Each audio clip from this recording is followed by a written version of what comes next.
Welcome to the Terrible Podcast with your hosts from SteelersDepot.com, where you can find all your latest and greatest Steelers news. It's Dave Bryan and Alex Kozora, always lit, talking Steelers. And now, here's Dave and Alex.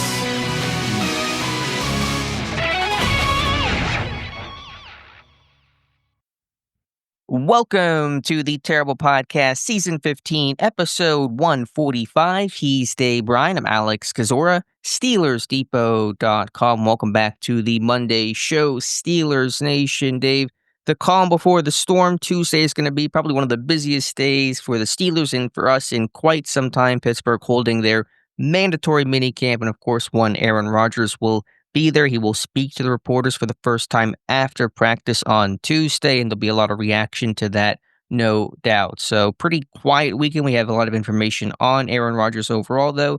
Dave, how you doing? Hopefully better than me. It took about 5 minutes to get this intro worked out for myself here, so I might be a little off today, Dave. So as usual, you're going to carry this show. No, yeah, it'll be you carrying it, I'm sure. But you have so much repetition, you forgot the repetition. For real. I've done that quite a bit over the years as well. But happy Monday to everybody listening. As Alex said, should be a fun, entertaining week on tap with Aaron Rodgers, now a member of the Pittsburgh Steelers, and mandatory minicamp getting underway, and the first Aaron Rodgers presser. And yeah, should be fun. Hey, the Pirates swept the Philadelphia Phillies. I think that was their first series sweep. Things are looking up in Pittsburgh sports at this point. Paul Skeens doing what Paul Skeens normally does on the mound for the Pirates on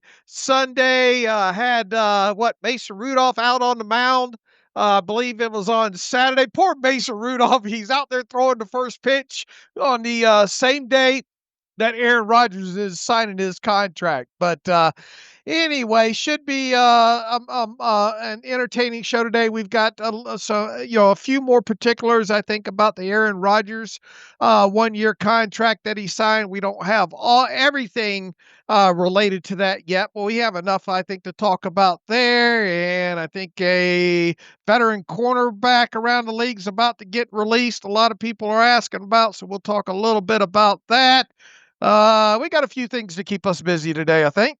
As always, so let's dive right on in with that Aaron Rodgers contract. He officially came into the team facility Saturday. It was initially reported that was going to happen Friday, but he ended up flying in Saturday, passed his physical, signed his contract. Nice team photo of him putting pen to paper. And then a little while after, we got contract details on what this 1-year deal for Rodgers looks like. And Dave, you pretty much nailed it when we had our kind of projections the other day about there's a base salary, and then there's incentives with an up to amount, and the baseline details of that, according to ESPN's Adam Schefter and multiple reports, is it's 1 year, $13.65 million contract. $10 million of that is guaranteed, has a max value of up to $19.5 million. There's $5.85 million worth of playtime and team incentives included. We don't know all the details of what those incentives entail, but basically, base value 1 year, just under $14 million, up to just under $20 million.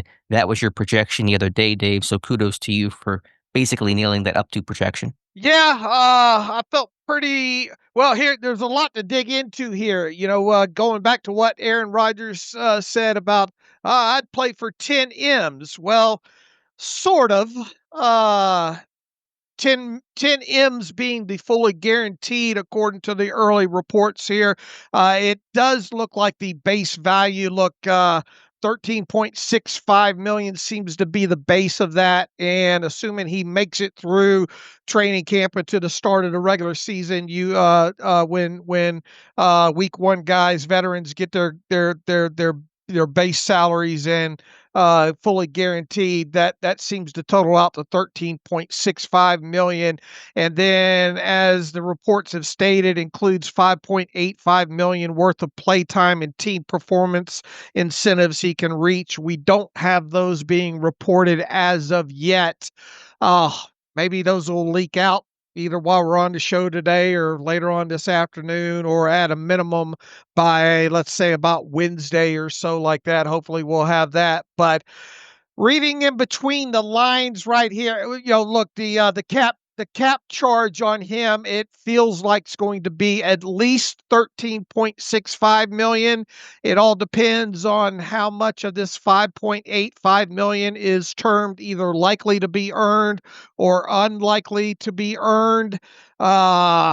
It's hard to say, especially you got if how much this thing is tied to playtime incentives, and Aaron obviously played all 17 games last year, so that's kind of the finer details that we're waiting on right now, is just whether or not how much of these $5.85 million of incentives are likely to be earned or unlikely to be earned. Can So you just explain the difference in how the NFL calculates likely and not likely to be earned? yeah, it's based on what they did last year, the previous season there. So had he played in, if you go want to break it down to let's say honors or awards type, Pro Bowl or All Pro or anything like that. Obviously, he was not a Pro Bowler and not an All Pro guy last year. So anything tied to that would be considered not likely to be earned because he didn't earn it last year.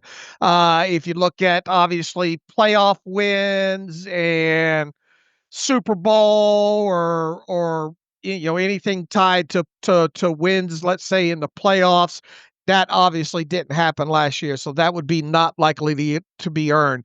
It's hard to imagine any playtime incentives based on percentage of snaps or uh, games played, because he played damn near every snap, didn't he, last year? So it's hard to Mhm. imagine anything being tied to playtime incentives as being anything other than likely to be earned, because he did play in all those games. So that's the real gray area here. Obviously, not all 5.85 million is going to be likely to be earned.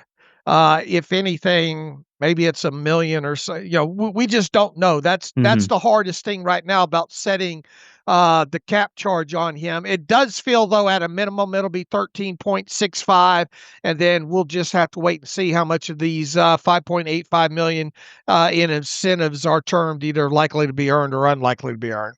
And correct me if I'm wrong, likely to be earned incentives apply to this year's cap and not likely to be earned get pushed towards next year's cap, correct? Right. If he ends up earning the not likely to be earned incentives, then those would be hit the cap next year.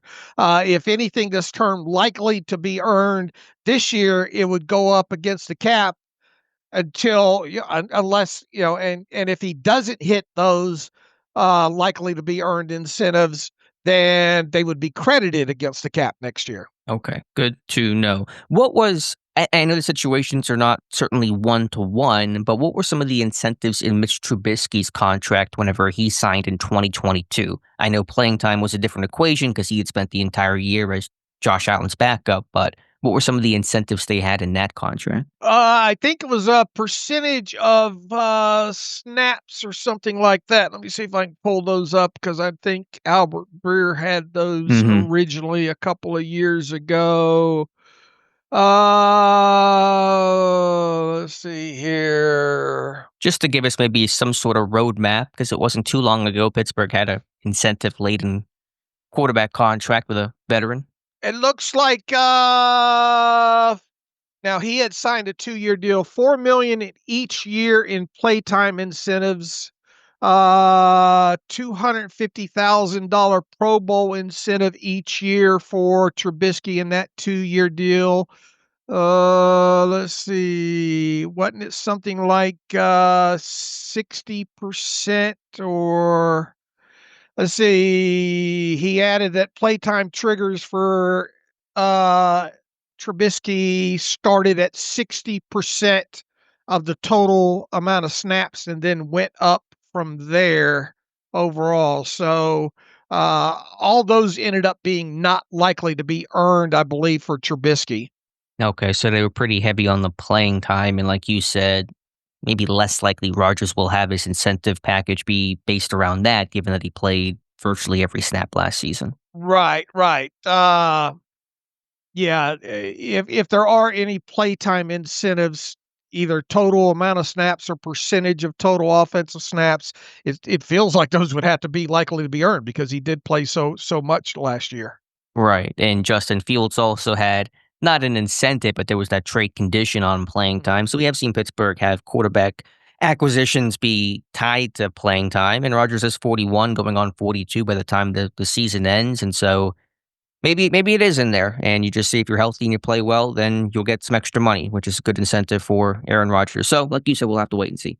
Look, if he hits whatever all the incentives are in this thing, no matter how they are termed, it's been a great season for Aaron Rodgers. Looks like Aaron played 97% of the snaps last year for the Jets, 1,030 total offensive snaps. So, obviously he didn't miss many of them. I can't imagine that they would tie something to like 98% of the Right. snaps or anything like that, being as how he played so much. So, uh, once again, I would imagine there's probably going to be, I don't know, Pro Bowl or All Pro, maybe something tied to playoff wins or something Hmm. like that because he didn't hit any of those. It's not often. I don't think if you go back to these contracts that the Steelers do with quarterbacks that include incentives that any of them end up being likely to be earned. Be honest with Okay. you. So there's a good chance that all the incentives end up being not likely to be earned, and thus Aaron Rodgers' cap charge initially for 2025 would be the 13 point whatever number. I suppose rereading Schefter's tweet, he does specifically say there are playtime incentives, so maybe there are some, or maybe that language is just super vague. Again, we'll have to figure out the details once they emerge. Right, right. But 10 million guaranteed, and we'll initially I have him down as the 13 point whatever cap charge, but we'll know for sure here in a couple of days.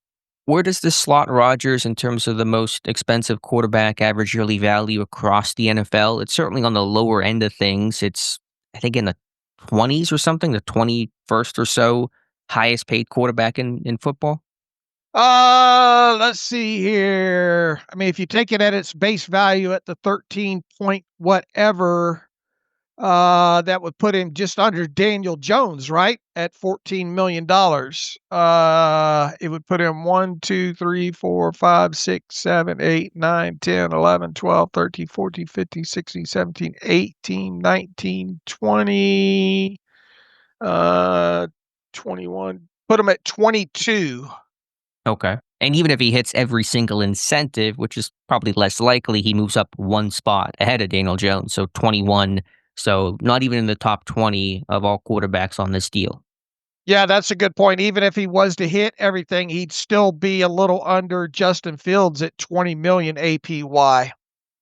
Right, which what a name to be right next to with those two guys swapping teams this year and of course facing off week 1 to open up 2025. So as you've talked about in the past, it's a 1-year deal. The money really didn't matter practically because Pittsburgh has the money. They need to spend the cash. It's just a 1-year contract. If this was a multi-year deal, you'd be more interested in the particulars of the contract, the guaranteed money, the structure, but it's a cheap deal for a starting quarterback. Yes, Rodgers is not what he once was, but look at quarterback contracts across the NFL, the way those numbers have ballooned. It's not some sort of massive deal here that Rodgers is getting. Pittsburgh can easily afford it. You've laid that out really, really well over the last weeks and months. And so, financially, it doesn't really mean a ton if he was getting 20 million or 40 million for a fan purpose, but it's a pretty cheap contract.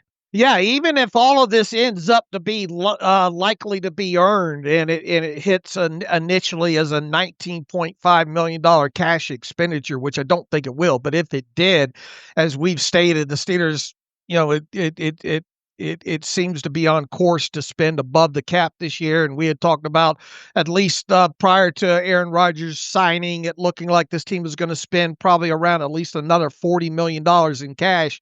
So even if you took it as all likely to be earned and it was nearly 20 million, I mean, obviously could still afford that. They could afford that whole cap hit of $19.5 million if that ends up being what it ends up being. But I don't think it will. Yeah, look, it's a very affordable deal. It's cash that they could spend. It's cap space that they can spend, and still expect them to go out and sign T.J. Watt to an extension this offseason. The lower the amount of cash is, if it comes in more around that $13 million mark, then obviously opens up a little bit more opportunity to give Chris Boswell another $3 million or so in 2025. You could go out there and do something with Deshaun Elliott. You can obviously still go out there and do something for a roster ad or two for another wide receiver or whatnot. So that the long and short of it is this contract fits in very well with cash spending and cap spending, and all we're waiting on is just the finer details of what the incentives are and whether or not they're tagged as cash spends this year and cap spends this year. And just looking at the average yearly value of other quarterbacks who got paid around the league this year, Geno Smith, $37.5 million, Sam Darnold, $33.5 million, Justin Fields, $20 million. The only guy that Rodgers is really ahead of is Russell Wilson at $10.5 million for Russell in the Giants, and his incentives, although he's unlikely to hit them all, I believe his incentives can go beyond $20 million and beyond what Rodgers can get at its peak and max. And so really Rodgers is only right ahead of some of these rookie contracts. Cam Ward, #1 overall pick this year. Caleb Williams, #1 overall pick last year. Bryce Young, Jaden Daniels, Drake May, CJ Stroud. So, yeah, just relatively speaking, it's a really affordable contract. And plus, Aaron was a little bit over the barrel as well, too, right? As far as potential landing spots and how many teams out there were going to pay him much more than what the Steelers, paid him. It kind of felt like Pittsburgh. There was all that talk about Minnesota, maybe New Orleans, I suppose. But outside of that, his landing spots were quite limited.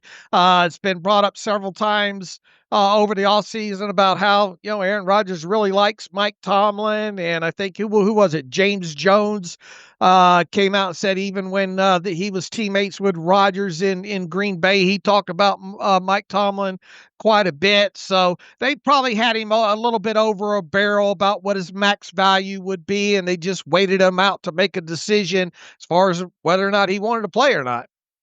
And the guy has made $381 million, according to Over the Cap in career earnings. So he's not hurting for money. Of course, everyone likes to have more money when they can, but Rodgers, as he told McAfee, as you mentioned earlier, he said it wasn't about the money. He wasn't looking for this giant contract, and that, to be fair to him, proved to be true. Yeah, and he still has the opportunity to hit almost $20 million and reestablish himself once again, if he hits whatever these incentives end up being, it's been a great year for the Pittsburgh Steelers.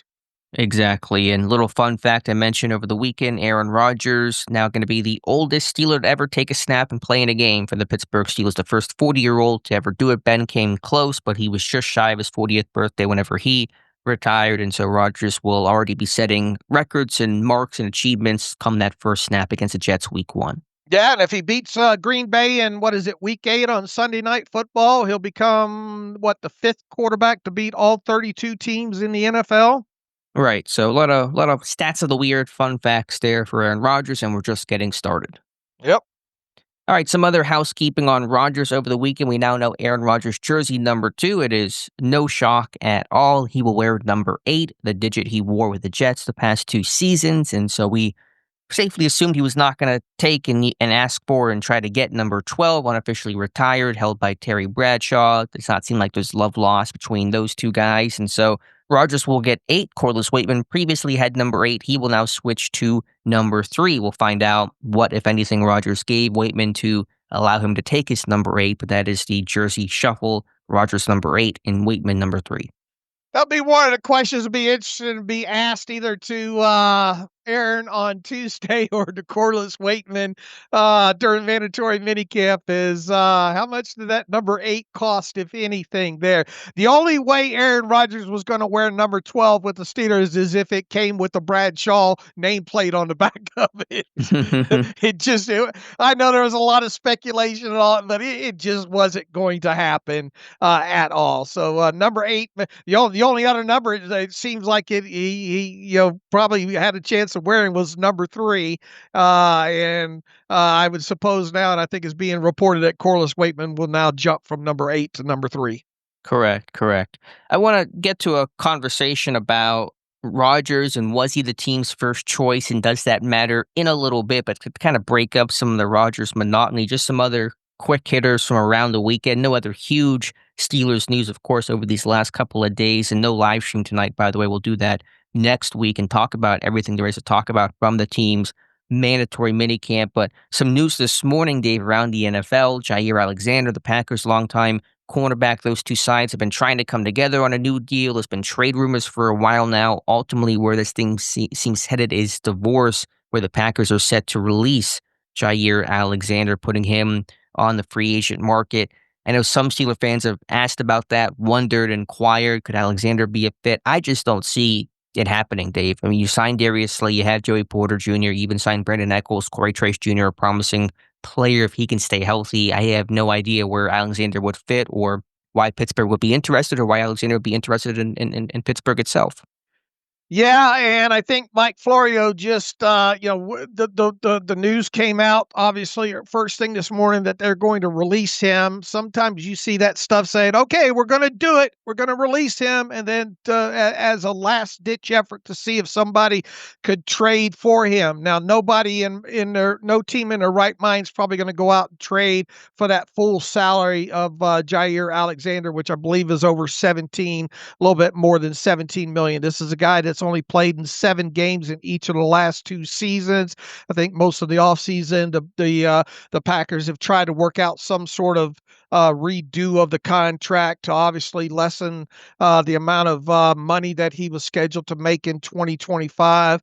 It seems like this thing's been headed for a divorce for quite a while. I imagine whatever trade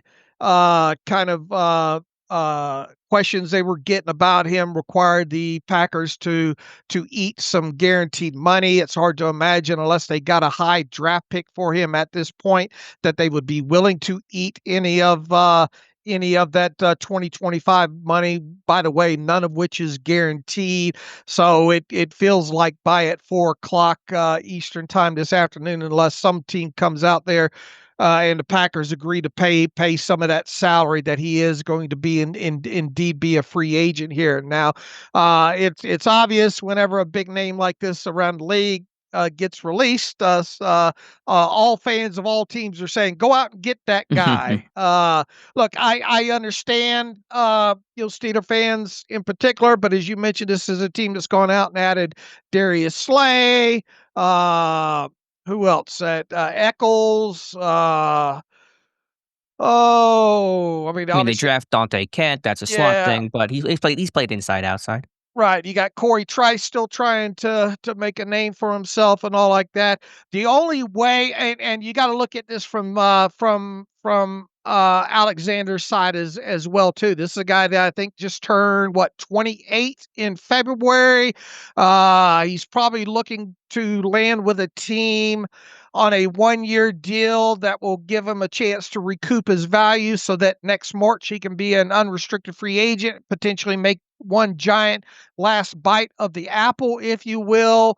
I would imagine, and this is just me guessing, that assuming the release does go through later today, I would think that Alexander's probably looking for a 1-year deal with an up to value of around 10 million, which would obviously include play time and maybe performance incentives, have a base value probably much lower of around, 4 or 5 million or so, but at least give him an opportunity to earn more money if he stays on the field and plays the way he's played at times during his NFL career to date. Now, the Steelers have obviously done the up to and incentive type deals with quarterbacks, most recently Trubisky, and even more recently now with Aaron Rodgers. It just they seem to loathe doing that with non-quarterbacks.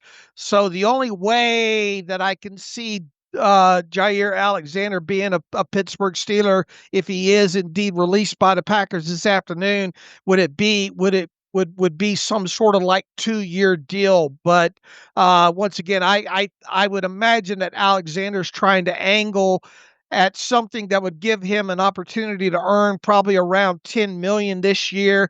Let him show that, give him the opportunity to show he can stay on the field, can go back to being the great cornerback that he was when he was healthy, and then thus being able to hit free agency in March next year, and then securing a longer term, 2 or 3 year contract that would put even more money on his pocket. So if you want to talk about chances of him becoming a Steeler, I would put them at very, very, very low.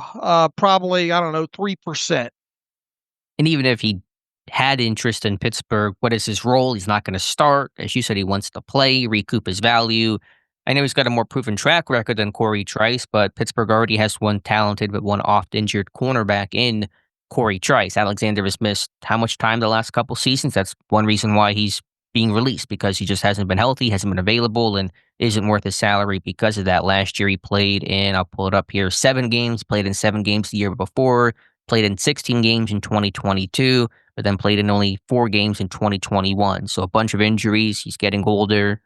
He's a talented corner. He's a really good corner. I like this game, but there's just no need. There's no fit. And with the injury history, there's just no way Pittsburgh should have interest, and I'm sure they won't. Yeah, especially with the way the contract would probably have to be on a 1-year deal as well, too. The Steelers just don't like to do that with quarterbacks at all. There will be a team out there, though, that will do such a deal, something around, I don't know, 3.5, 4.5 million, with up to value of, I don't know, close to 10 or something.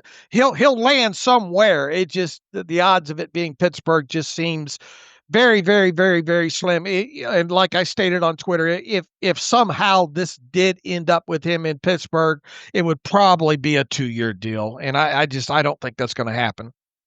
One free agent who may land in Pittsburgh, but currently is not en route to the Steel City after being there last week, was wide receiver Gabe Davis. After his visit to Pittsburgh on Thursday, just hours before the Rodgers news broke, Davis now reportedly, according to NFL Network's Ian Rappaport, going to New Orleans to visit the Saints. There is no confirmation on when that will occur. I believe it's going to be today. That would make the most amount of sense, but Davis will check out New Orleans, and so that'll make his 4th free agent visit since getting released last month. He already visited the 49ers, the Giants, of course, Pittsburgh, and now the Saints, and so we'll see if he signs a contract there, but it seems like most teams, Pittsburgh included, checking in on the health of him. That knee injury he suffered last year, and a deal may not happen for a little while longer, probably closer until training camp. Yeah, boy, if he visits a couple other teams here coming up, you can print the 2025 U.S. Tour T-shirts for him.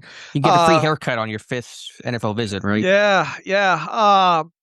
Yeah, we'll just have to watch this out. We talked about the guarantees that Jacksonville's on the hook for here, and the offsets, and obviously the injury history. And I would imagine teams that are bringing him in, Pittsburgh included, looking at that knee, offering him as little as possible because of the offsets and all like that, and trying to sell him on a fit and playing time and all that goes along with that. So I think Ian Rappaport had a report over the weekend that he's not 100% healthy yet. That's probably not that huge of a thing at this point. You still obviously have another 5.5 to 6 weeks to go before training camp gets underway. I would imagine that the expectations would be that he would be ready to go by then. He's just probably going to take another trip or two and then start weighing all the offers that he has out there. So I wouldn't rule out the Steelers at this time. Although, even though we've talked about history in the past when guys come in and leave unsigned, how often do they come back? But you do have a unique situation here where Multiple teams are probably looking at him at a minimum salary. A lot of them want to check on the knee. A lot of them probably want to try to sell him on the fit and playing time. So he could still potentially circle back, but I don't think it's going to happen this week, and it might not happen this next week. As you mentioned, he's probably a guy that would probably wait it out at this point till closer to training camp, maybe even into the start of training camp around the league to see if any wide receiver goes down or whatnot. But I don't think he's probably going to be earning that much more money, and he should probably just count on what he's getting guaranteed from Jaguars and just trying to find his best fit overall, and then obviously getting himself back 100% healthy. Right, some more time to get healthy will probably pique teams' interest in wanting to sign him. It's not often you see a free agent take 4 visits, but I think, as you mentioned, the uniqueness of, you can pay this guy the minimum, and so that's Right. going to draw up more interest for teams to have, take a look because you're paying basically nothing and let Jacksonville pay the rest of that contract, very similar to Russell Wilson and the Denver Broncos last season. So the health and the financial component, I think, will make Davis a more attractive free agent, and we'll see where he signs. But does not seem like, as you indicated, Dave, Pittsburgh will be adding a offensive weapon, a playmaker before minicamp. So whoever they add, if they add anybody in this summer, will probably make their Steelers debut in training camp. Yeah, I would imagine that would be the case here. Anything else, Nick Chubb? This is not official by the time we're recording, a little after 10:30 a.m. Monday morning, but will probably be official by the time people listen to this later in the day. Nick Chubb reportedly about to sign a contract with the Houston Texans to add to their backfield. So Chubb will be playing for some other team besides the Cleveland Browns for the first time in his career. Suffered that terrible knee injury against Pittsburgh in 2023, came back midway through last season, did not look the same, but the Texans will take a flyer, it sounds like, on Chubb, assuming that physical goes well, which is not a guarantee for his injury history, but that is the expectation on Nick Chubb landing with Houston. Not a bad duo to have there in Mixon and Chubb, right? Assuming Chubb's healthy. Yeah, I mean, Chubb looked like just such a shell of himself last year, and maybe that was just needing to get reps and knock rust off with the injury, and playing in the miserable Browns offense did not do him any favors, but the dude just looked cooked. He had that second severe knee injury, had the one in college he bounced back from. I was a huge Nick Chubb fan for most of his Browns career. Thought he was, at one point, you could argue he was the best back in football. I think you could reasonably do so, but another injury, the way that he suffered against Pittsburgh on a clean hit. I know still some Browns fans get salty about the hit that Minka had on him. It was clean, it was legal, wasn't dirty, just unfortunate that Chubb got hurt. So we'll see. Pittsburgh does not play Houston this year, but we'll see if Chubb sticks and what his impact, if anything, will be down there with the Texans. Yeah, I don't think we have to worry about him being a Pittsburgh Steeler. And if he signed, as you mentioned, if he ends up signing with Houston, they don't have to face him. Yeah, there was a report, and it was a little dubious, but back in February that Pittsburgh had interest in Chubb, and that was always kind of floated because Mike Tomlin had, I'm sure still has, a lot of respect for Nick Chubb, but it just never made Just for sense. Chubb. Pittsburgh was going to add somebody younger, more explosive, and of course they go sign Kenneth Gainwell and draft Caleb Johnson. Right. All right, let's go back to Aaron Rodgers here and some comments from Adam Schefter over the weekend. And I'd even made this comment on a separate podcast. Somebody had asked me about Aaron Rodgers and first choice, who was Pittsburgh's pick of the litter, Fields, Rodgers, somebody else. And to me, this is not a controversial or even debatable statement, but I've gotten a lot of pushback on it. So I want to hear your thoughts, Dave. Adam Schefter reporting that Rodgers was basically the Steelers' third choice of quarterback, Fields number 1. In Schefter's mind, Matthew Stafford, number 2. There was a bit of that Stafford buzz whenever he was exploring potentially an exit out of the Rams, shopping himself, seeing what his value was. Pittsburgh, really, there weren't a ton of rumors, but there was a little bit of smoke and speculation about Pittsburgh and Stafford. Ultimately, obviously, Stafford re-signed and re-upped with the Rams, and so that, in Schefter's mind, put Rodgers third place. To me, it's pretty clear Rodgers was not the team's first choice. At the very least, Justin Fields was Pittsburgh's first choice. They offered him the contract. He goes to the Jets instead. And so Rodgers at best number 2. A lot of people disagree.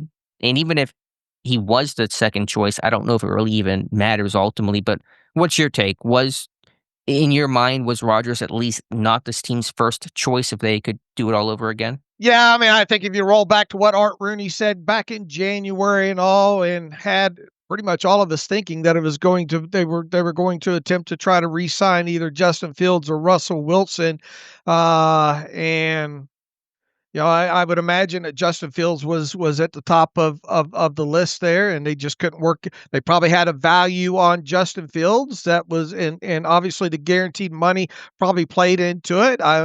Justin probably had a little bit of a bad taste, or not probably, did, didn't like the way the way things transpired after he started the season the way he did, and then gave way to Russell Wilson and all like that. And uh but I still do imagine that Justin Fields was at the top of their list. I don't know how truthful maybe the whole Russell Wilson thing was. Maybe that was just a ploy to try to pit the two against each other for market value type reasons there. But I do believe that Justin Fields, if they could have got the money right, would have been the guy that they would have re-signed. And then where it goes from there, you did have early in the offseason. When did Stafford finally come to terms with the Rams on his deal? That's a good question, because that agreement and the deal actually being struck were two much different timelines. I'd have to check. Was that before free agency? It had to have been before free agency when Stafford decided he would re-up and stay with the Rams, right? It looks like April 29th, Matthew Stafford signed a renegotiated 2-year contract with the Rams worth $80 million in new money with $40 million guaranteed at signing. So that would have happened right. Yeah, but that wasn't that was the official contract signing, but not the agreement that I'm not going to pursue other options, right? Okay. It looks like February 28th was the time when Stafford said, "I'm going to stay with the Rams. We don't have the exact details worked out yet, but we're going to get something done. I'm not going to even consider going somewhere else." All right, and if indeed that was the case, when was all the smoke with the Steelers was back in February, right? Or no? It had to have been, because that's when when Stafford chopped himself.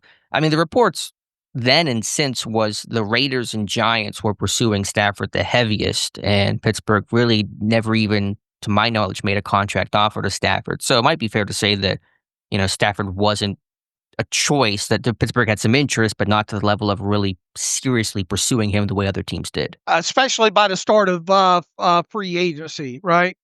And Well, then by then the Stafford situation was settled. He was right, going to stay with the Rams. That was no longer an option for Pittsburgh. right. So uh, is Matthew Stafford slotted number 2 just because of there was the talk back in February? That in Schefter's mind, it appears so, but I think that one is certainly more debatable. What I think you can't debate is Justin Fields was this team's first choice. And yes, some have said the pushback I've gotten and I've heard is, well, Pittsburgh didn't want to pay him what the Jets paid him, so he really wasn't their first choice, or was their first choice at a certain price. Every player, every team has a certain price and ceiling for a player. That's just baked into the cake, no matter what, if it's Aaron Rodgers, Justin Fields, or Darius Slay, or TJ Watt, or whoever. Everyone has a ceiling and a price tag a team won't go over. First choice does not mean unconditional, blank check, do whatever it takes. First choice is first choice, whoever we would like to sign first. And had Justin Fields accepted Pittsburgh's offer, it's well reported Pittsburgh had an offer that was pretty competitive. It wasn't this low ball 1 year for $8 million, just kind of a BS middle finger offer. It was a competitive offer. The Jets' offer was better, though, had guaranteed money in the second year. Had Fields taken that in Pittsburgh, Aaron Rodgers, of course, would not be the Steelers' quarterback. So logically, Aaron Rodgers was not the team's first choice. Justin Fields was Pittsburgh's first choice. He went somewhere else, and so at best, that puts Rodgers number 2. To me, it's a pretty simple and obvious calculation. Many people disagree, but I think this thing's pretty clear. Had Justin Fields been willing to accept $13.65 million and maybe and with some incentives or whatnot tied to it, I think he probably would have been a Pittsburgh Steeler, but he ended up cashing in and getting in 2025 a total of $20 million. Essentially guaranteed, because you had the $15 million signing bonus and you had the $5 million base salary, which was guaranteed. So he would, and plus obviously got a clearer cut path as far as being sold on what his role was, whereas probably less of a clear role with the Steelers. All that being said, I still believe that had he agreed to what the Steelers had him valued at, whatever the offer was, that would have been their first choice, and that would have been all put to bed in March. There's a reason why the first Rodgers report of real interest from Pittsburgh's end occurred on March 10th, which was that first day of the legal tampering period, was because at that point Pittsburgh knew that Fields was going to go to the Jets. And a couple hours after that Schefter-Rodgers report, the report came out that he had agreed to a deal with the Jets to sign on the first day of free agency. So the timeline really fits overall. And yes, Pittsburgh, of course, had kind of first chance to talk to Fields, and so he was, free agent or one of their own free agents, and so they had time to work out a deal. But still, first choice is first choice, regardless of the reason. The analogy I compare to those who still disagree is, say, to kind of take the emotion out of Pittsburgh and Fields and Rodgers, a lot of strong opinions there. Look at the Carolina Panthers. They pursued former Eagles D tackle Milton Williams. They tried to sign him. They had a really good offer to him. Reports actually were that he was going to go to the Panthers. And then the Patriots came in last second, topped the Panthers' offer. Williams now ends up pivoting and goes to New England. The Panthers signed Tershawn Wharton instead to a 3-year, $54 million deal. Who was the Panthers' first choice in that scenario? It was Milton Williams. Ultimately, they could not and did not choose to top the Patriots' offer, but they attempted to pursue and had a contract offer out there for Milton Williams. And so you wouldn't say that Wharton was the team's first choice. Williams was. The same thing applies to Fields and Rodgers. Fields was the team's first choice. The Jets came in with more money. The Steelers said, we're not going to top it. And so Fields goes to the Jets and Pittsburgh signs Aaron Rodgers. To me, it's a pretty easy logic flow. I agree with everything you said there. Does this matter, I guess, is the question. We agree on, okay, Fields first choice, Rodgers at best number 2. Does it matter? Does it mean anything that Rodgers was not Pittsburgh's first choice? Not now, no. I mean, you can't just have, unless you're willing to pay whatever, you can't just have one option out there and be at the mercy of that one option. You've got to have, you got to lay out pieces of the jigsaw puzzle that if this, then that, right?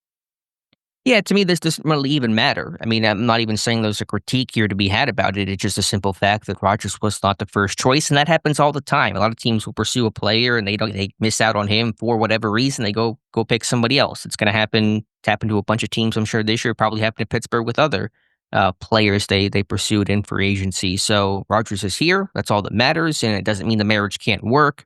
It certainly could, and it doesn't really mean a whole lot overall, but it is just worth acknowledging that and it's not even a surprise. Why would Aaron Rodgers be the first choice of the Pittsburgh Steelers, a 41-year-old quarterback who at the time in February, March, still we weren't 100% sure if he was even going to play. What was his plan? So it would almost be weird if Pittsburgh's first choice was like, yes, we want Aaron Rodgers before anybody else. That would actually be, I think, weirder than acknowledging he was their second choice at best. Agreed. So this has caused a lot of lot of talk, huh? Oh my goodness, yeah, more than I thought. That's why I wanted to bring it up today, and maybe some people still disagree, and that's fine. But in the article that I wrote yesterday on Schefter saying all that, a lot of pushback on that, and then even before Schefter had said that, I had gone on a Jets podcast, and somebody had just asked me because there's the Fields Rodgers dynamic, and somebody had asked me, the host, and said, was Rodgers the first choice? And I said no, Fields was the first choice for all the reasons I outlined. And the Twitter replies that was, you're wrong, you're dumb. a lot of pushback there, which is fine. We can all disagree, but I just struggle to see how people could justify saying that Rodgers was the first choice. Yeah, I think we have this broken down the way it went down. I do believe Justin Fields was the first choice, and if the money had been right, and look, I mean, he got another $10 million fully guaranteed in 2026, and the Steelers just weren't willing to do that either. So, it just I don't see how there's any talk here. If they could have got him for the money they wanted to give him, he would have been the first choice. Right. I understand. So 2 things can be true. Fields can be the first choice, and it can also be okay that Rodgers was the second or third choice or whatever. It doesn't mean that Rodgers can't succeed and have a good season in Pittsburgh because it's all full speed ahead with Aaron Rodgers, and Pittsburgh probably adopted that mindset pretty quickly. Once Fields, he agreed to the Jets on March 10th, Pittsburgh probably zeroed in on Rodgers pretty soon.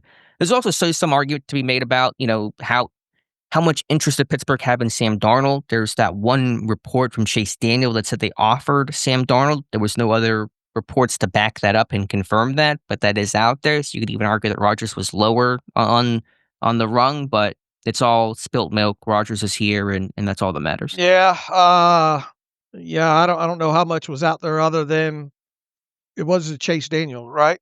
It was Chase Daniel, yeah, and he's not a traditional insider, but he does co-host a show with Diana Rossini, who breaks some news from time to time. So, I'm sure Daniel still knows people, maybe knows Darnold or somebody in that camp, but that was his reporting, saying they did offer a contract and Darnold went to Seattle instead. And then the whole Kirk Cousins thing, I would imagine that would have been the emergency fallback had Aaron Rodgers decided that he was going to retire or not, maybe get a deal elsewhere. Right. I think Cousins would have been plan whatever, C, D, whatever letter of the alphabet you want to put on it. But that Agreed. seems to be the backup plan. And I know we had this conversation the other day. What happens to Kirk Cousins now? I have no idea, but not Pittsburgh's problem. Right. All right, Dave, anything else to talk about here? I think we've kind of hit on the big things from over the weekend. Anything else going on? Was there any other? I don't think there was any other transactions, was there? I don't believe so. I don't think That we anything didn't else. cover? This team, is the roster full now? I think the roster is full now. Is there one spot open? I keep forgetting to check and have that sussed out before we talk. I don't remember. It's either 90 or 91. I can't Okay. remember. I don't We'll have it need in to- front of me. We'll need to confirm that. But mandatory minicamp starting on Tuesday, runs through Thursday, and then the team has a break until July 23rd when they report to training camp. One other just quick thing, not going to really discuss it much. It's too hard to really discuss in podcast audio format, but new off-season series I'm doing today, poured a lot of research and time into this one and still have a whole lot more to write. I'm ranking all 90 seasons in Pittsburgh Steelers history, 1933 to 2025. That is excluding the merger years with the Steagles and the Carpets during World War II. I won't count them because they were combined teams and not Steelers standalone entities. So that's why I say 90 instead of 92. But ranking the worst to best. And so the first edition came out today, ranking the worst teams of all time. Will slowly progress and get better and eventually rank the best Pittsburgh Steelers team of all time. Which of the 6 Super Bowl teams do I think is number one of all those Super Bowl champions? So 1941, though, Dave, the worst season in Steelers history. They went 9-1. They had 3 head coaches that year. They threw just 5 touchdown passes. They finished last in basically every category. They were terrible. So if you feel this year gets kind of bumpy in 2025, at least it hopefully won't be as bad as 1941. All right. I look forward to reading those off as they pop off, and especially when you get to the top 5 or 5 to 10 of them there. That should be a nice series to watch moving forward. I will be starting fairly soon my 90 and 30, which I guess technically is 91 and 30 series, where we look at all the guys on the roster with short blurbs, 3 players at a time. Do that annually leading up to the start of training camp. So that'll be underway pretty soon. I did over the weekend pull a lot of tape on Aaron Rodgers, looked at the interceptions, looked at the touchdowns, looked at some of the sacks.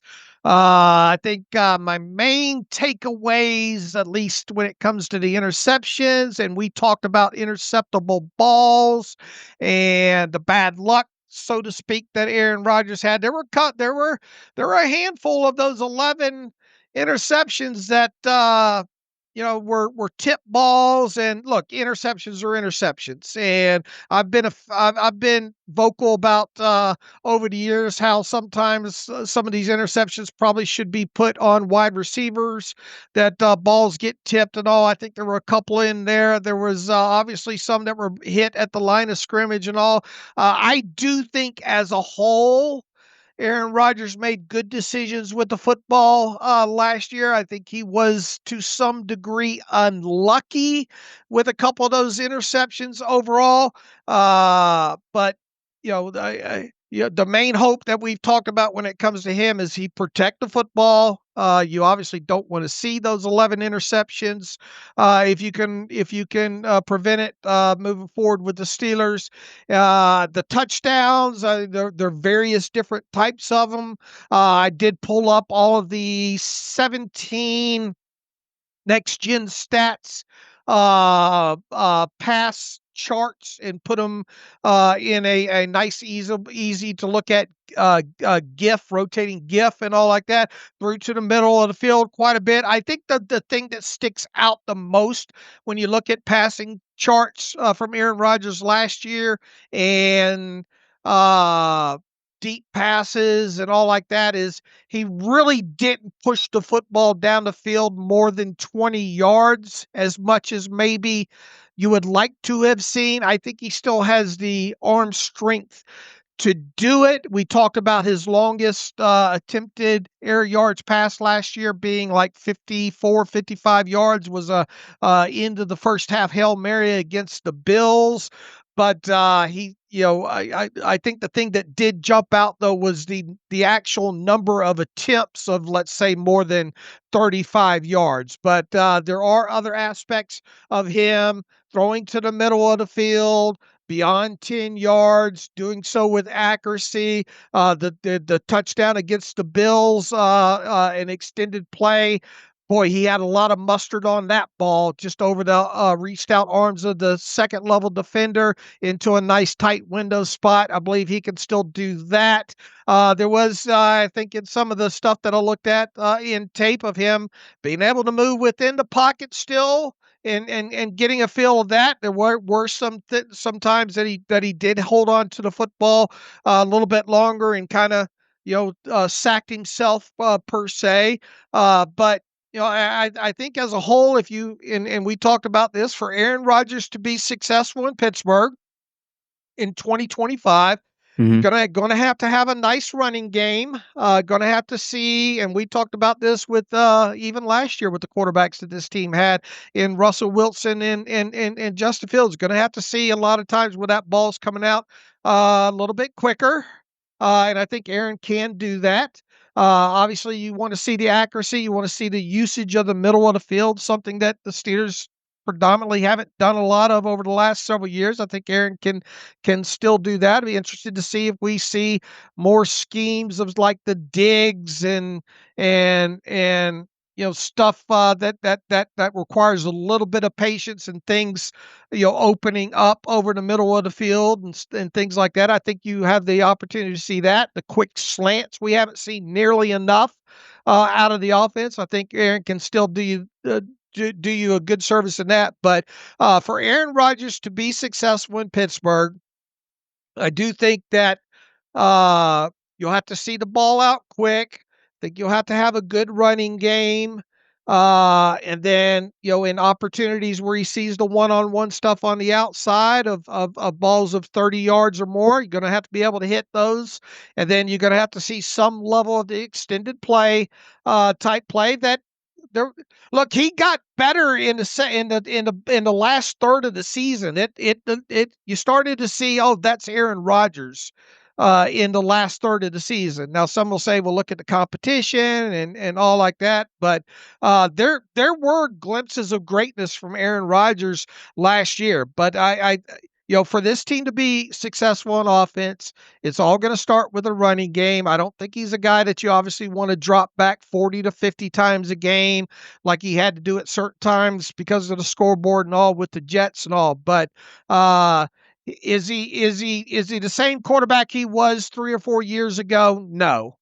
We've had the questions about the mobility standpoint. Will it be able to do some of the things that Arthur Smith likes to do as far as rolling them out? I think to some degree. I don't think you want to make a heavy living off that, but this is a guy that's played a lot of football. I think the knowledge that he has of the game, being able to read defense, assuming he's able to get some level of autonomy, which we haven't seen since Ben Roethlisberger was the quarterback in this. I think you're just going to have to trust him in certain situations to get you in and out of plays.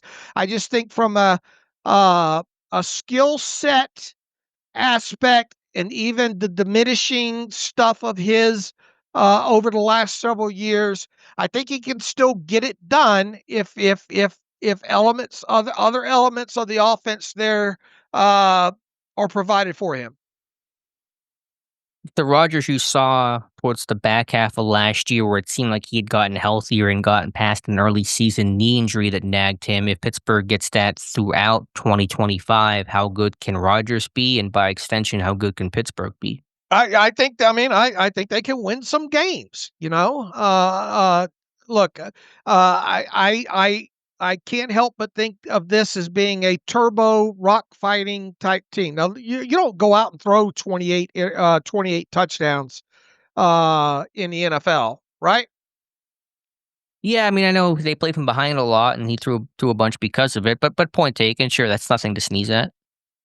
So if you have a running game and you protect him, look, he can't take much more than 40 or more sacks, and you'd like to see the interceptions at 11 at most. And you obviously want to see a high rate of third down conversions and red zone stuff. I thought he was pretty good in the red zone overall. I haven't sat and watched every red zone snap, but and I see some of these things up there being we'll look at the amount of touchdowns that he threw versus Josh Allen and Patrick Mahomes. It goes a lot deeper than that, Mm-hmm. right? Sure. I think one of the things that makes or made or and has made Patrick Mahomes such a great quarterback over the last several seasons is the ability to convert on third downs. Especially when they're not 3rd and 1, 3rd and 2 type situations. I think that's going to be one of the key stats to look at with Aaron Rodgers is how is he on third down situations, especially when you're dealing with 4 or 5 yards or more. What's the level that he can move the chains in those situations. And if he's able to do that, this team has a good running game. I think they can win some ball games. I'm not in the category of saying Aaron Rodgers is wash, but in the same aspect, I think certain aspects of the offense do need to be there for Aaron Rodgers to be successful. I would like to see them go out and add another guy that can stretch the field to take the onus off of a guy like DK Metcalf. I think a Gabe Davis or something along those lines that you could rotate in there to set up situations where you're forcing too high safety situations. I think would be beneficial to Aaron Rodgers. Would it be totally out of the question to see this team go after a guy like Allen Lazard? I don't think it's out of the question at this point. I'd be interested to see how things work out for the Jets moving forward at the wide receiver position. So if they can go out and get another weapon on offense, especially a guy maybe like Lazard that Aaron has history with. Who knows what's going to happen? Maybe with a guy like Romeo Dubs in Green Bay, perhaps maybe that will maybe something can be done there. But if they go out and get him another weapon, and if this offensive line can take the next step, which they, regardless of who your quarterback is, that should be the expectation, right? I mean, you don't go out there and spend the draft capital that you spent as a team on the offensive line for us not to see some benefit of that, regardless of the quarterback is who the quarterback is. So if the offensive line takes a step, if you get what you think that you can get out of the running game with a combination of Jalen Warren and Caleb Johnson, and you've got pretty decent tight end in Freiermuth. We'll see if this team goes out and gets, I don't know, Jonnu Smith or whatever. But if you surround them with the right tools and you let them have some higher level of autonomy, and you're able to run the football and you stay healthy, this team should be able to win some games, plain and simple. There's no question they can and they will win some games with Aaron Rodgers as quarterback, but the question is, does this move the ball forward? Does Pittsburgh get further than where they've been? And that's the real That's a point that's up for debate. $100,000 jackpot question, right? Yeah, right. I think both of us where we sit right now would take the over on 8.5 wins, right? I know I would. Probably. I mean, I'd mentioned my range for Rodgers was 8 to 10 in terms of the number of wins that would not surprise me if you traveled back in time and told me this is what Pittsburgh's record was. More likely 9 or 10, but Pittsburgh has been very good at winning 9 or 10 games. That's where they've been at for several seasons in a row. I think the biggest one of the we went going back to the end of our show the other day. Are you happy or sad that this team signed Aaron Rodgers? Based on how everything has gone up until this point, I am happy. I am looking forward to seeing how an aging quarterback, one that still has, even though diminished skill set, still seems to be able to get it done. I am looking forward to watching this thing play out overall. With you, I think one of your biggest concerns is how is this going to transpire more outside of the white lines than inside of it. And maybe to some degree inside of it, because is he going to be on some of these guys too hard after not having OT? Is there enough time and enough weapons to get all of what Aaron Rodgers feels he still has left in him? Yeah, I mean, there's concerns across the board. As a player, some of the off field, not off field, but the baggage. Everyone knows the stuff with Rodgers. It's not that I'm losing a ton of sleep over that, but it's going to be something that comes up, some story where he says something and it becomes a whole media creation that we were talking about come October or whatever. Yeah, I mean, it just can he work with these young guys? Can those guys rise to the high level of expectation that Rodgers has, which is good to have, and I support that. But you miss OTAs, you miss out on lost time, and that's all time that you just simply cannot get back. I'm glad he's there for minicamp. I'm glad he's doing some sort of spring work, and that's important to have something to build to into this 6-week layoff, and then going into training camp instead of starting training camp brand new, signing before training camp. That would have been, I think, really really difficult for many reasons. So it's just the question, big picture of, does this move the team forward, or is this just like the conversations we had last year with Russell Wilson and Justin Fields of, oh, the quarterbacks got better? Dave, look at 2023. Pittsburgh won 10 games with a mess of a quarterback situation. Their quarterback situation is better now. They're going to win more games. They're going to be a better team. And ultimately, the results were essentially identical to the year prior. The same thing here. Oh, they won 10 games with Russ and Fields last year, had that terrible losing streak. They upgraded quarterback with Rodgers. The results must be better. They must win 11, 12 games because of that, right? Well, not necessarily. And so you wonder if you're spinning your wheels with all the changes, without stability, without being able to build something. And then you do wonder where that leaves Pittsburgh for 2026 when they may be starting this cycle all over again. Let's look at maybe worst case scenario here. Let's fast forward to the week 8 Sunday night game against the Green Bay Packers, all right? So by then you will have played 6 games, right? Or let's include the Green Bay Packers game. So you would have played 7 games coming out of the Green Bay Sunday night game, and let's assume the Steelers that ends up being 2 in a row loss after losing to, let's say they lost to the Cincinnati Bengals in week 7. They don't play great in week 8, lose to the Green Bay Packers. They're sitting at uh let's see, 3-4, 2-5, something like that.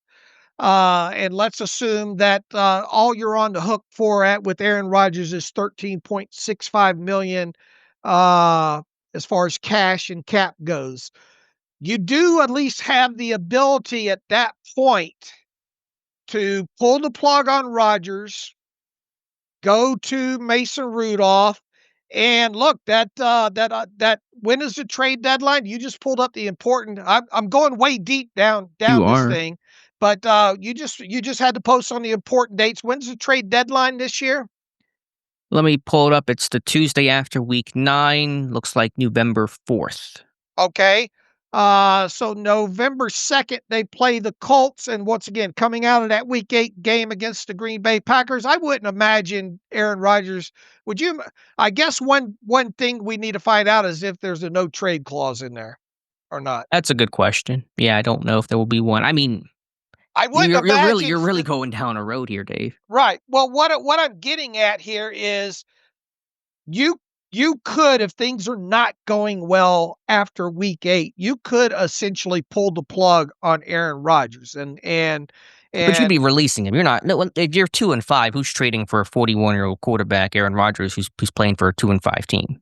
well, at that point, you're only talking about acquiring 6 point something million dollars of who knows what injury situation might be around the league at the time, where a team says, okay, well, it didn't work out for them, but if we brought if we brought Aaron Rodgers in here to help us pick up, it wouldn't cost us a lot to do so from both the cash and the cap standpoint. And look, all of his incentives are tied to things he's not likely to hit. If he was to hit them anyway, good for us, for the team to acquire him. I don't think it's out of the question to think that the Steelers could be in a situation where they potentially are pulling the plug on Aaron Rodgers after week 8, and thus getting him out of town, getting a full distraction out of town via trade right ahead of the trade deadline.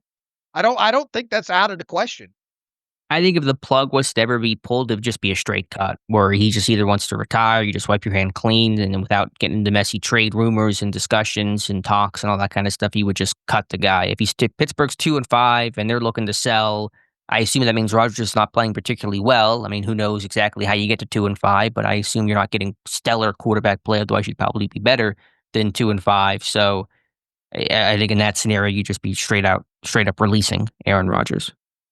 Well, I mean, you got why wouldn't you want somebody to pick up the remaining, 10 million? I don't think, look, obviously we hope things don't go down this road, Yeah, but to be fair, Dave is just talking a worst case scenario. He's right, not predicting or expecting this to right. occur. People are already going to just frame this as Dave hates Aaron Rodgers now and expects things to go south. I'm just trying to look at maybe potential, what the salary is, what the guaranteed money is. If things do go off the rails because of the price you got him at, I don't think it's crazy to think that you move him after week 8. Yeah, I just expect, and I know you're talking worst case here, I just expect Pittsburgh to be competitive throughout this season and not Sure. even be in a position to bench Aaron Rodgers, let alone, release or trade or move him off the roster in some form or fashion. I mean, what if you got a team that's playing well and then loses their starting quarterback, don't like their backup situations, and they can get Aaron Rodgers for $6.5 million, at that point. Who was the last starting quarterback to get traded midseason?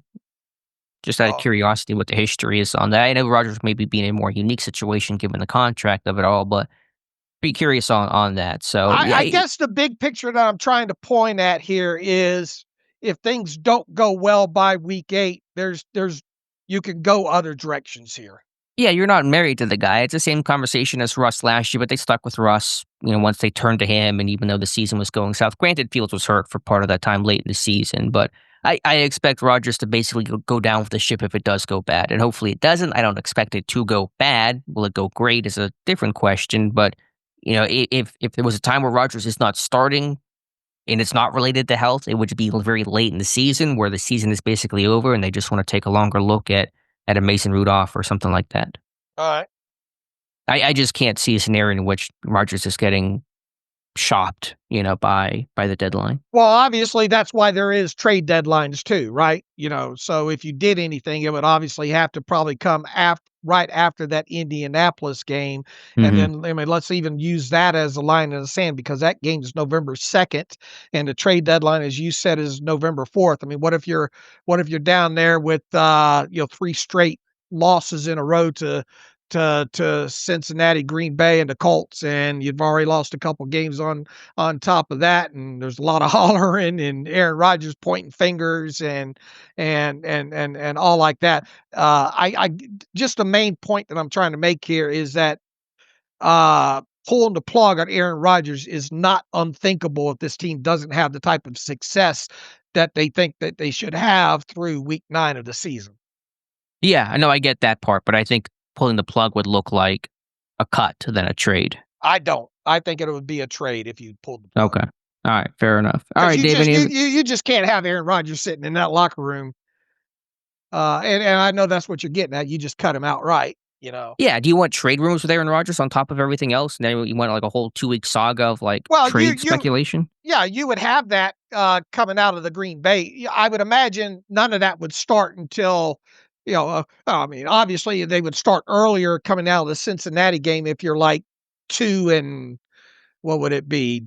2 and I mean, you're not even probably even having that because you got, really had to be a bad first 6 games of the season through Cincinnati before you have those kind of rumblings. But and then obviously you look to the big game against the Packers in Week 8, and if things didn't go well that way, then the rumors would probably really start with the game against the Colts. They probably wouldn't do anything period until after the Colts game in Week 9 on November 2nd, and then at that point you're looking at, man, we're this thing isn't going well. A lot of, Aaron's pointing a lot of fingers. We need to go a different direction here. That would probably be when you would trade him would be on November 3rd or November 4th, right ahead of the deadline. I just don't think, and once again, I'm talking worst case scenario here, but I think it's at least plausible. And then the whole reason for me going down this road is, if it's $13.65 million, it doesn't prevent you from going a different direction midway through the season. Yeah. No, I understand that. I agree. So I get your point. All right, Dave, let's wrap up today's show and with any reader emails. And I'm reading it now. So I was a little distracted. I apologize. But Albert Breer just published a long article on the whole Rodgers pursuit. I'm kind of scanning through it right now and how Pittsburgh finally landed Aaron Rodgers. So we might talk about that for Wednesday's show. All right. Let's go to the email machine here and start with Bill Ewan. Love the show and had an idea for one of your rabbit holes during the summer downtime. We all crushed the Steelers for not having a franchise quarterback yet since Ben left, but we also acknowledge that they don't grow on trees. Heck, it took 20 years to find Ben, and how many swing and misses have the Browns had and still don't have one. So it got me thinking, what should the Steelers have done the last 5 years differently? So like each year, could they have realistically traded up for someone? Was there a free agent that made sense? Trade candidates? I don't think anyone thinks that they had a chance to get a franchise quarterback this offseason, so I can't knock them for it, he says. But could they have moved up and got someone last year, the year before? You get the picture. What would ideal offseason have been for the last 5 years where it could be have a franchise quarterback? Now that's a lot of revisionist of history. I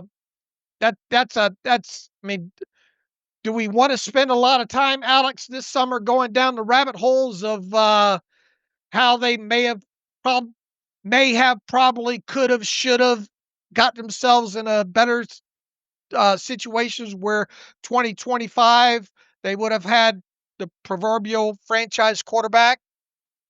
We've discussed it. We've gotten a question a time or two related to that before. I'm not going to write an article on it because it's a lot of hindsight and a lot of benefit of that, which is, just a lot of spilt milk. But I mean, yeah, I'm not going to absolve the team and say, that there's not moves they couldn't, there's moves they could have made to put themselves in a better spot than they are right now. I think you can look at the 2020, 2024 draft. We had 6 quarterbacks go in the top, half dozen selections, and could Pittsburgh have found a way to move up there? Would have been, would have taken a lot for sure, but he was a really strong quarterback class that year. You can go talk about Matt Canada and holding on to him and how that hurt everybody and just made the offense worse, and it didn't do Kenny Pickett any favors. There's still a lot of layers and levels you could talk about, but regardless of reason, Pittsburgh's job is to find a franchise quarterback. They have not, and until they do that, they're going to struggle to be a serious Super Bowl contender. All right. Todd Jinsler's in here. Best podcast. Could you speak to the narrative that Russell Wilson was not allowed to audible at the line of scrimmage? He says that makes 0 sense. Why have a veteran quarterback who doesn't have that ability? And why would Aaron Rodgers agree to this? This is a strength of having a guy like Aaron Rodgers on a team. Will he have this autonomy, or were those reports from Wilson totally false? So a lot of this stuff we'll never know, but there was all those rumblings late last season about Arthur Smith and autonomy for Russell Wilson, and obviously you did have a little bit younger offense. And how much of that do you buy, and how much autonomy do you think Aaron Rodgers will have, and will they be doing Aaron Rodgers a disservice by not letting him have a higher degree of autonomy than, per se, the perceived amount that Russell Wilson had last season? There's nuance to it. As Dave said, we're never going to know all the answers with any level of certainty. You're going to have audibles. You're going to have checks at the line. We saw that. What level of freedom did Wilson have? It felt like things tightened up as the year came to a close. That Bengals game in the finale felt like Pittsburgh's offense was really rigid, and you didn't have the freedom that Wilson even had in, say, the first game against Cincinnati. So, applying to Rodgers, you would like to think those things were discussed, and you had 3 months of some dialogue with Rodgers and the Steelers. Hopefully those things were addressed. I assume they were.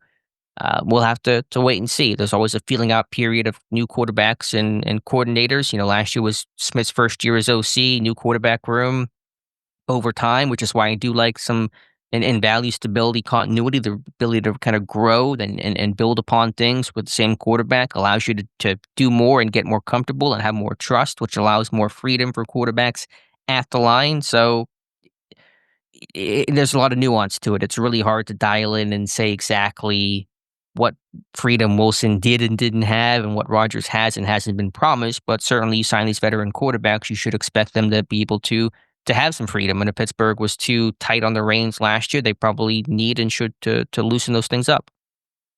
I agree. If indeed that was the case, and those rumblings, look, Aaron Rodgers is going to go down swinging anyway, right? So we could have some rogue type situations if he's not. They would be doing Aaron Rodgers a disservice to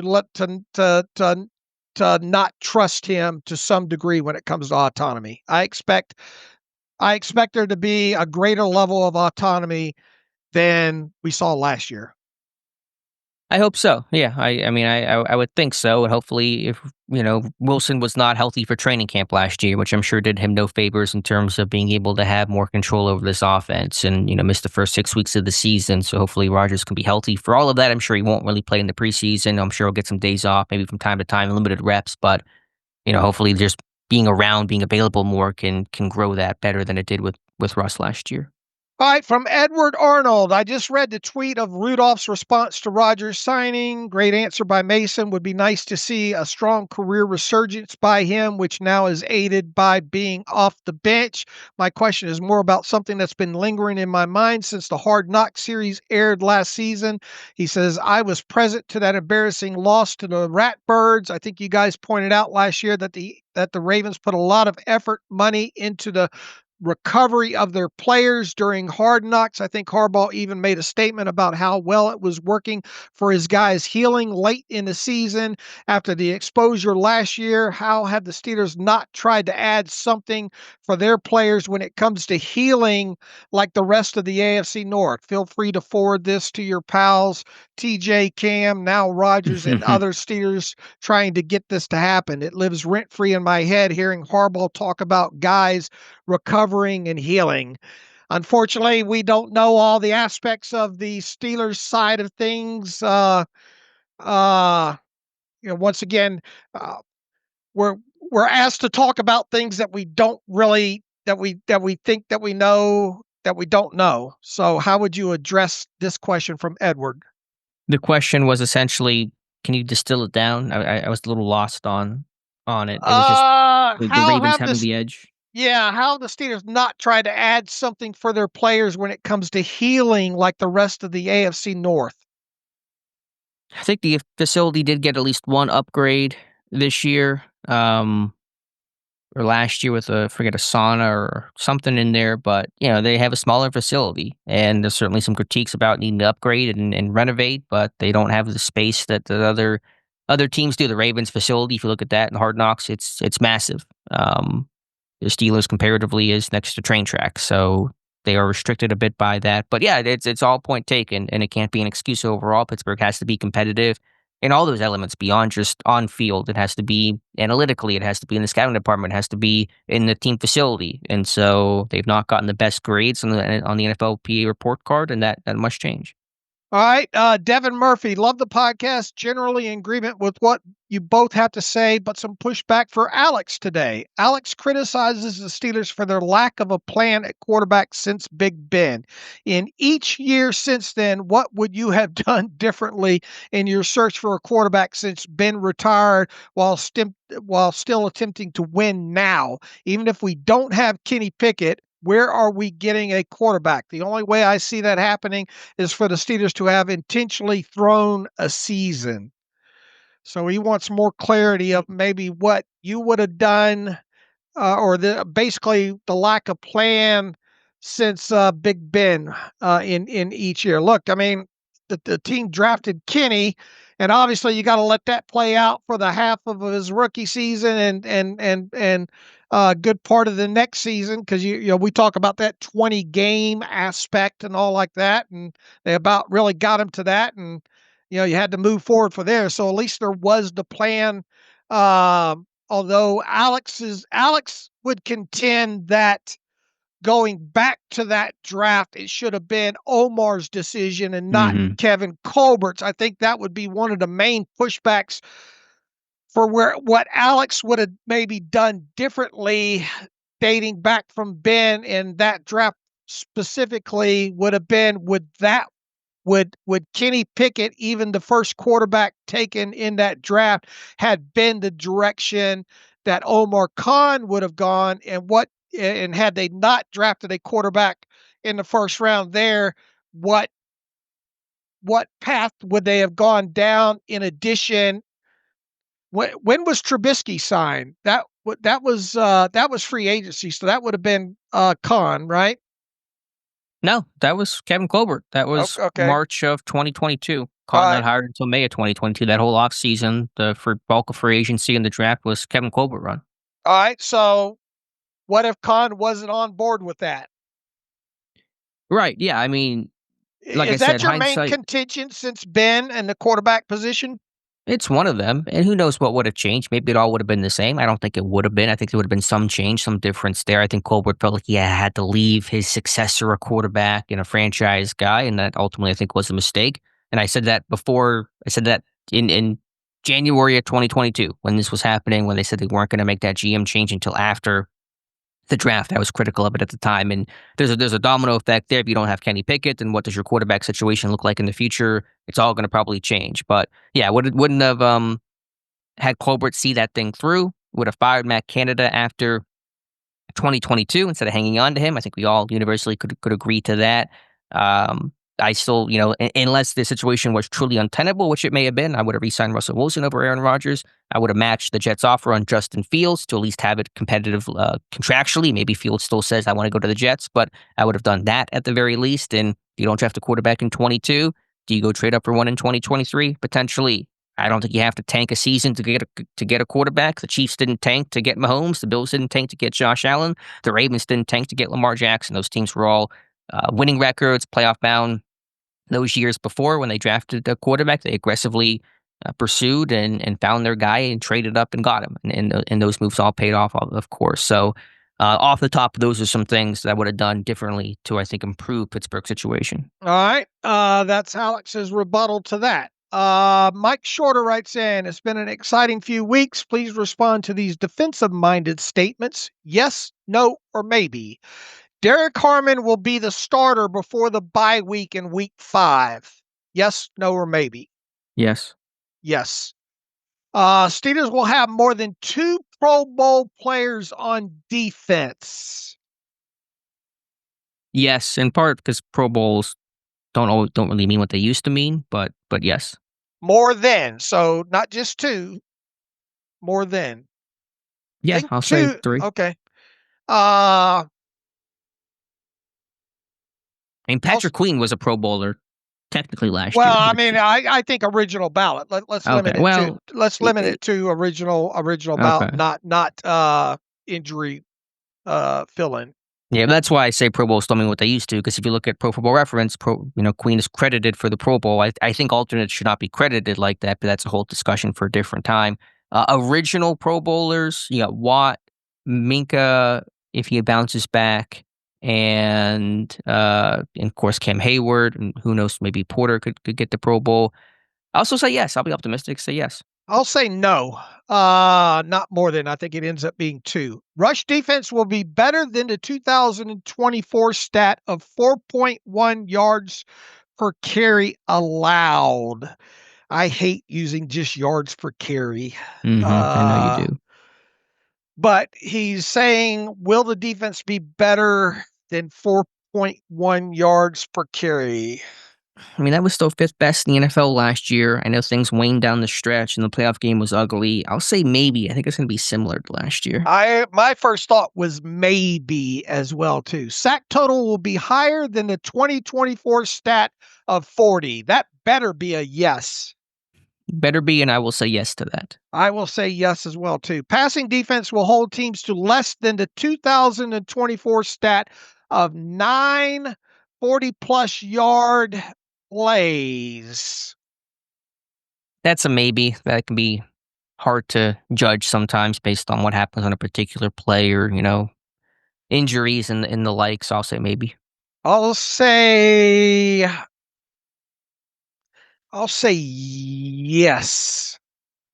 Okay. I'll say they'll be better there. Cole Holcomb will win a flex off against DK Metcalf. Gonna go no. No, I'll go a no there. All right, Mike, thanks for those real quick there. Let's see what else we got in here. Jeff writes in, Green Bay is releasing cornerback Alexander. I believe Steelers had pre-draft interest. Would he be a good fit for the defense if they go after him? Do you think the Steelers would be interested in him for a long-term solution because Slay is only here for 1 year? And next year they will most likely will use a high draft capital for a quarterback. Jeff, we talked about Alexander earlier in this show. I'll just put it to you this way. I'll be surprised if Alexander is a member of the Pittsburgh Steelers this offseason. I'd be shocked. One last one from Caleb. Good morning, fellows from Fort Myers, Florida. Do you guys think that Jaire Alexander will have a chance of being a Steeler? Also, do you think the Steelers need to get back to best available in the draft rather than draft for need? I think we've already answered the first one there. The whole best available in the draft rather than draft for need. I mean, that's a slippery slope, right? Yeah, I don't think Pittsburgh has ever drafted purely for need. I think even in the Colbert era, I think even when they drafted guys like TJ Watt, it's always, as I say, where value and need intersect at its highest point. You always are going to address need and what can help you right away, and guys who can see the field immediately and hopefully can marry value and talent to that. And so I think that's always been Pittsburgh's philosophy. I know they always say BPA. Every team says, no team says, we're not going to take the best player available. Every team says they're going to take BPA, but every team's also drafting for need and guys that can fill holes in the roster and help you win now, which is why the draft exists. And I think that's a fine philosophy to have. So Pittsburgh just has to draft more effectively, of course, and just has to get better results and draft, develop, all that kind of stuff has to be much more successful. But I don't think you go back to a peer or just draft the best guy because I don't think that's ever really been Pittsburgh's philosophy. It's very easy to have Derek Harmon circled this year, whatever axis or scale or plot you wanna use, right? Yeah, I mean, and I think he was a good value pick. I think talent. I think that embodied Pittsburgh's philosophy or what it should be. A lot of talent, a lot of need. And those things married well. And we'll see how Harmon does, of course, but I was happy with the pick for those reasons. I was as well, too. All right. I got through all the questions sitting there in the email machine. Alex, you and I will be back after on Wednesday. That will obviously be after Aaron Rodgers talks on Tuesday. One mandatory minicamp practice will be in the book. So we'll have a little bit to talk there. I think Mike Tomlin is scheduled to talk all 3 days this week. We'll see if that comes to fruition. If he talks on Tuesday, we'll talk about that. And Lord knows, hopefully we will have the Aaron Rodgers incentives by then as well, too. Not going to promise it, but we'll see. But we should have plenty to talk about what looks to be a very intriguing, interesting week for the Pittsburgh Steelers. So until Wednesday, as usual, you can follow me on Twitter/X at Steelers Depot. Follow Alex at Alex_Kozora. Follow the show at Terrible Podcast. Email the show, theterriblepodcast@gmail.com. If you like what we do and want to donate, SteelersDepot.com, hit the donate button. Also, if you'd like an ad-free version of the site, SteelersDepot.com, hit the ad-free button. And until then, until Wednesday, as always, thanks for listening to the Terrible Podcast with Dave and Alex.